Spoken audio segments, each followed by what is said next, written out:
to Online for Authors, where I, Terry M. Brown, author of character-driven fiction and host of the podcast, introduce readers to characters they'd love to invite to lunch by interviewing authors, discussing their books, learning about the writing process, and even, on occasion, chatting live with a panel of authors to discuss topics relevant to both readers and writers.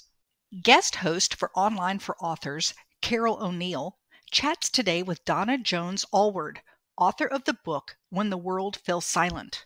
Since 2006, New York Times bestseller Donna Jones Alward has enchanted readers with stories of happy endings and homecomings that have won several awards and been translated into over a dozen languages.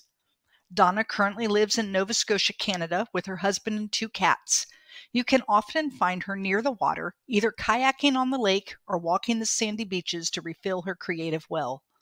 In Carole's book review, she stated When the World Fell Silent is a World War I tragedy that shakes the core of Canadian Army nurse Nora Crowell as she tries to do her part to save the many wounded from the Halifax Harbor explosion.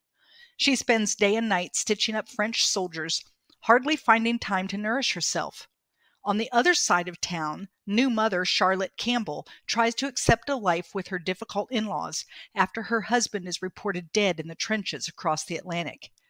Both women find themselves searching for the same miracle until an amazing twist reveals the need for each to move on to a life neither thought possible. As one woman's strength gives acknowledgement to her weakness, the other's weakness shows her a way to accept a life she could only dream about. The pages won't turn fast enough as you wait to see if Nora's sister and her family will survive the destruction, or will Charlotte's secret change everyone's life. Put this one at the top of that book pile on your reading table. Welcome, everyone, to this version of Online for Authors. I'm Carole O'Neill, and today my guest is Donna Jones Alward, and she has just released a new historical novel called When the World Fell Silent. Welcome, Donna. Thank you so much. Before I begin, I have to say, I grew up in New England. I worked in Boston for 30 years. I even honeymooned in Nova Scotia. And yet this novel was the first time I was made aware of this horrible disaster in 1917 in the Halifax Harbor that killed thousands. I am so grateful to have found this novel. Before we begin, why don't we ask you to tell our audience, that kind of elevator pitch about the book? Okay, so let me address the whole thing about the explosion first, because you do have a Boston connection, and this has a Boston connection.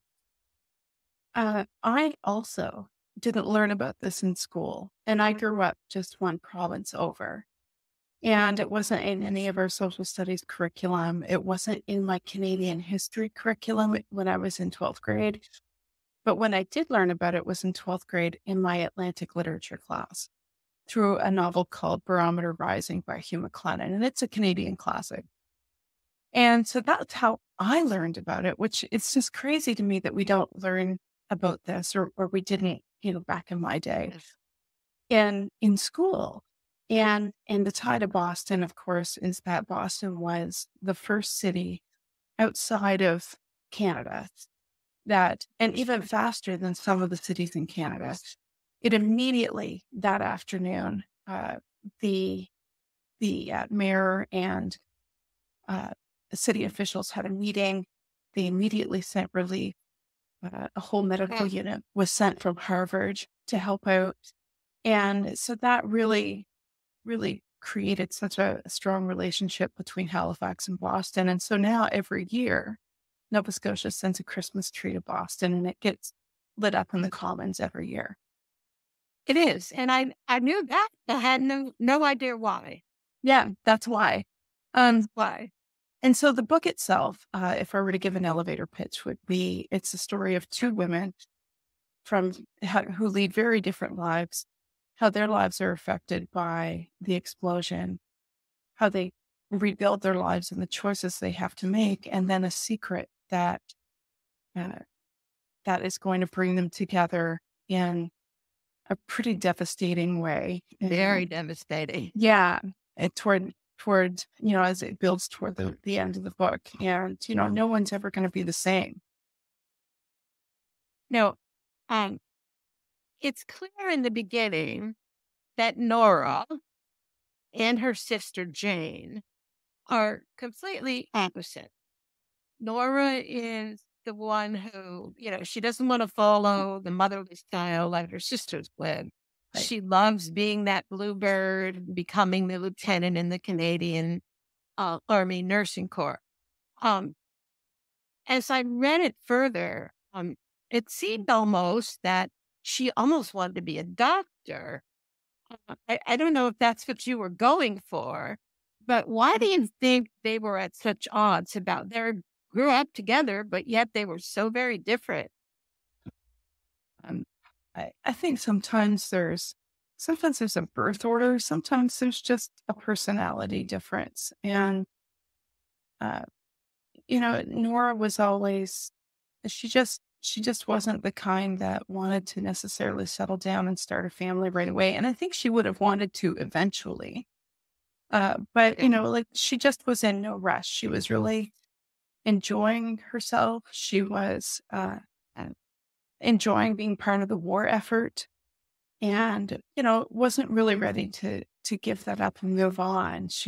And of course, in those days, if you were married, you couldn't be a bluebird nurse, right? You had to be unmarried to serve in that position. So, that just wasn't in the cards for her right away, but she clearly loved her family. Oh, absolutely. There was a lot of love there. And then she did enjoy going out socially at that point, and she met Allie. Tell us about Allie. Allie, she describes him as her ray of sunshine because she works at a convalescent hospital, so she's not at the front, but the soldiers coming home that are not ready to be discharged and are dealing with a lot. She works at a brand new hospital, and it's very sad seeing, that many broken men. And so he's a soldier waiting to be shipped out. He's her ray of sunshine. He's great fun. He's a great dancer. He's entertaining. She likes him a lot. And doesn't quite fancy herself in love with him, but she cares about him for sure. And so he's a, I guess we would call him a good time, Charlie. Yeah, I guess you would. I guess you would. Yeah. Yeah, but then she gets a little disappointed. I think she really liked him a lot. Like you said, I don't think she was ready for marriage or children or any of that, but she certainly did enjoy his company. And then there was Charlotte. Charlotte, great character development. Oh, thank you. When you rate her, you follow one path, and at the very end, we discover a completely new Charlotte. And tell us about her transition. Okay, so Charlotte is a war widow. She has a young daughter. Right? She lives with her in-laws. It's not a happy arrangement. Obviously. And, her big thing is she would love to get to a position where she could support her daughter and wouldn't have to rely on her husband's family. And she's still grieving the loss of her husband. And when the explosion happens, everything changes for her as well. And it's pretty challenging for her. And so one of the things that I liked exploring was how trauma affects us and how trauma would have affected some of the people who suffered losses during the explosion and how they recovered from that. And of course, I couldn't use terms like we would use today. When we're talking about a trauma response, about PTSD, about, mental breaks. Like people would say back then, well, she just was never the same. But like, what does that mean? And so trying to find a way to pull the reader along on that journey and follow, the way she was affected by that, but then also healing from that and what that meant. was a really interesting take for me. Yeah, I thought her character was really amazing. Um, and then there was Neil. Now, I want you to know that how do you find a man like Neil? I mean, everybody wants someone like Neil. Right. Was Neil someone that you knew of in the past, or did you really create him from nothing? He was amazing. Okay. So yes. I thought so. I've had readers say to me already that, everybody needs a little more Neil in their life. And one of the things that I had to change in revisions was actually make him a little not quite as perfect. So as perfect as he seems, he does have a few little flaws in there. So he's a little too perfect in the draft that I sent in to my editor. But one of the things about Neil is that I don't know if, a lot of people are familiar with Anna Green Gables, of course, but for me, Neil was very much a Gilbert character. He was just a good person. And then this is going to sound a little funny, but I'm also a Bridgerton nut. And Of course. and in season 1, we meet so I've read the books, but I've also watched the series. And so I'm talking about the TV series at this point. Right. When we meet Prince Friedrich, and then when, Friedrich gets passed over, Prince Friedrich is such a good man. Like, he's kind, he's handsome, he's generous. He's Neil. He's Neil. Like when she chooses someone else, he's like, if this is love, then I wish you all the luck in the world. Like, he's just a good man. So I kind of took from both of the characters, and that was sort of what resonated with me. And then, of course, made a whole new character out of Neil, because he does have a few little vices that crop up from time to time. Yeah, and he has a couple, but nothing that you can't overlook, because he's there for he's just there. Yeah, he's very solid. He's very grounding for very, very solid. Helps everyone. And, it's like I kept reading thinking, well, when is he going to go bad? Because he's too good. He really was too good. So I want to know that if we want to have some more discussion about this book after the show, you can, I'm talking to the audience now, you can just log on to it's down below on your Novels and Latte, the book club on Facebook, and there's more discussion about there. And Donna has been gracious enough to offer a copy of her book there for a raffle. So you may even do that. But so let's just move a little bit away from the book for a second. You grew up with your nose in a book, I understand that's what you said. And what was growing up like? Because you kept reading through high school, and eventually you wrote. But what was growing up like? So I'm the youngest of 4. And youngest by 10 years. So I grew up a lot like an only child. Yeah. And I grew up on an apple farm in a small community in New Brunswick. So my best friend lived next door, and, we'd run back and forth between each other's houses. But I was alone a lot, and I'm still very introverted. And so I spent a lot of time in the summertime, either out in the orchard, because when you're a farm kid, you start working on the farm when you're pretty young. So there'd be some things that I could do. And so I'd either be working on the farm a lot of the time, or we had a sun porch with this horrible lumpy couch on it. And I would be out in the sun porch reading a book. And I reread over and over. And quite often my mom had Encyclopedia Britannicas. World Book Encyclopedia. And so I would like pull these out and find an interesting topic and like do reports during the summer, which because I love school. So that was, Except for math, I heard. yeah, except for math and anything that involved formulas. So no physics, no chemistry, biology I could handle. But yeah, it was a lot of loving the outdoors and reading and nature, and so that was kind of my upbringing, and I think that shows in my work too. There's a lot of love of the outdoors. Yeah. And close community.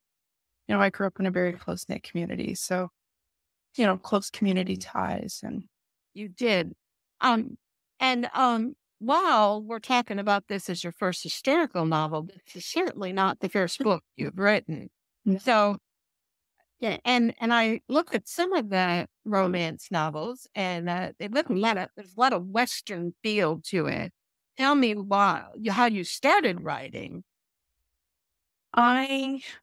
So I'd always been interested in writing, and I did my degree in English Lit, and I wrote creatively all through university. And then I got married, went to work as most people do. Right. And I had postpartum depression after my second child was born. And about a year after, one of my sisters said to me, like, because I had some cabin fever. And she's like, why don't you write a book? You've always wanted to write a book. So I did, and it was a romance that came out. And it took me a while to get published because as much as it sounds like it would be easy to dash off a romance and tell it, it's actually it's a niche kind of thing. And in those days, people didn't indie publish. So I sold to Harlequin in 2006. And that book was set on a ranch in Alberta. And I was living in Calgary at the time. And it seemed a good fit for me because even though it was a ranch and romance readers love cowboys, it let me be the farm girl that I remembered. And find lots of outdoor stuff. So yeah, and it went well, and my editor was like, could you do more cowboys? And so cowboys have been comfortable territory for me. And if I'm not writing, when I wasn't writing cowboys, quite often I was writing small towns, like nice, cozy small towns with lots of community ties. And yeah. So from that, I know you did a lot of research for the historical novel. So tell me about that switch going from the romantic novel to the historical. I love historical. How long did you research? Quite a bit. I love historical fiction, and I have read it for a number of years. Probably my favorite genre to read, but I was a little too chicken to try to write it. As far as research, worrying about getting things wrong. It's also much longer. Like this was almost 400 pages, about 110,000 words. And I think generally, even at my longest, I think I was around 90. Yeah. So it's a bit longer. So I had to brace myself. But my editor had I knew her from Harlech, from Mills and Boon. And we had talked about doing a historical. And I thought, you know what? If not now, when? Right? I was getting close to 50. And right. I thought now might be a good time to do something different. And so I thought, if it doesn't work out, then it doesn't work out and I do something else. And so I just went all in with it. I did about 3 months solid research. Then and then you always have to research as you go. Like things will come up and you have to research as you go. But like the basic research, I took about 3 months. Yeah, it takes a while. And then I just did it. And I had she was very supportive the whole journey through. Sent me really great revisions. And, we just sort of worked together to get it to where it is now. And it seems to have turned out okay. I think so. The reviews are pretty good. Yeah, I'm pretty happy with the response so far. Yeah, and it's just come out. So yeah, it's pretty good. So What's in the future for you? Well, Is there a storyline that you're dying to go into now, or? I have a book due in a couple of months. Uh-huh. It is another historical, also for HarperCollins. It is partially set on board Titanic and partly aboard the Carpathia. And then the third section will be New York and then back to Halifax again.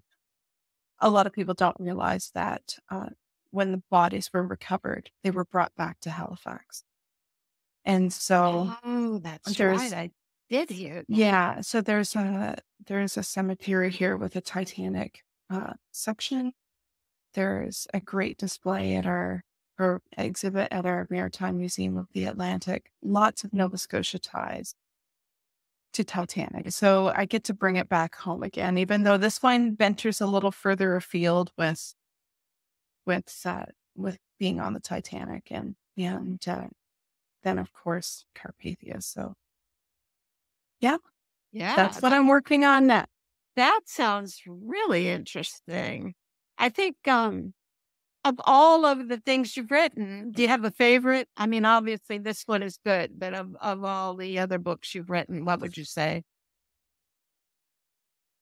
I think this is probably a favorite, definitely a favorite, just because I got to explore so many different and new things that I really loved being able to dig into.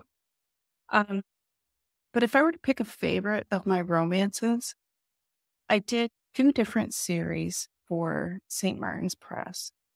One was called the Jewel Cove series, and the other was Darling, Vermont. Small town series with big families. And, think sort of like, I don't know, Virgin River, Sullivan's Crossing, that kind of thing. Virgin River, yeah. Yeah, that kind of thing. So I really, really enjoyed writing those series. Do you call yourself a pantster or a plotter? Or a plotter? Do you plot everything out? I don't. You don't. So someone would call you a pantster. I do pants it, so right by the seat of my pants, although with historical fiction, I can't do that as much because there's generally a historical backdrop and timeline that I have to follow. And so my character arcs have to, fit into that and make sense. And so I have to do a little more plotting than I normally would. And that's not a bad thing. But generally, once I have the basic plot down, I don't sit down and go, well, this chapter is going to be this and this chapter is going to be whatever. I let my characters guide me, and usually they don't steer me too awfully wrong. And tell me a little bit about your writing habit. Do you write every day? Do you write for certain hours, or do you write when you just feel like writing? Well, it's funny you should ask. I generally have a set writing schedule at home until this past year. And this past year has been a little bit different.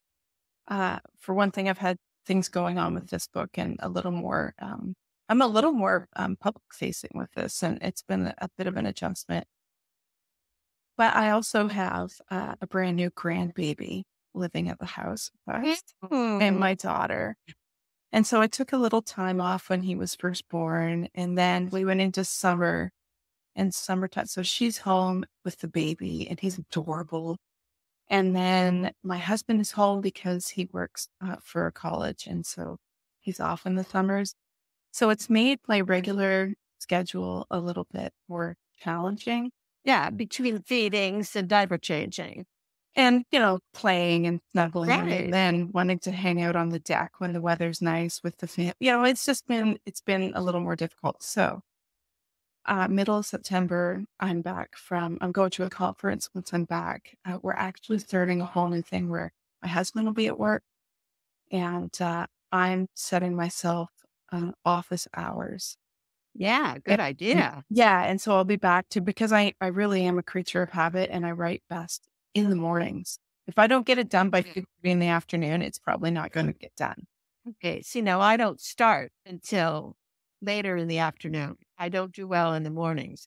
But interestingly enough, my husband is also an author. He writes children's books. So we have breakfast and then we separate, go to our offices and do that. But you do have to have some kind of a routine. Otherwise, one day would go by and then another and then another, so. Yeah. And when COVID happened, my husband started working from home. Ah, And then he was laid off for a while, so he was always home. But he was really good about boundaries. So I go to my office and he'd disappear until halfway through the morning, and he'd bring me a coffee and then nice. and then disappear. And then we'd have lunch together. Yeah. And then he'd disappear. And then about 3:30, we'd knock off and go for a walk or sit on the deck or make dinner together or whatever. It's a nice lifestyle. It was really nice. It was really nice. But now, And was that when you were writing this book? Yes, actually. Yes. Oh, you need to do more of that. I know. Book is good. Book is good. Well, now he's back. He has to be at the college 5 days a week now. So which is okay. That's okay. When you first started, did you have trouble getting a publisher and getting your books published?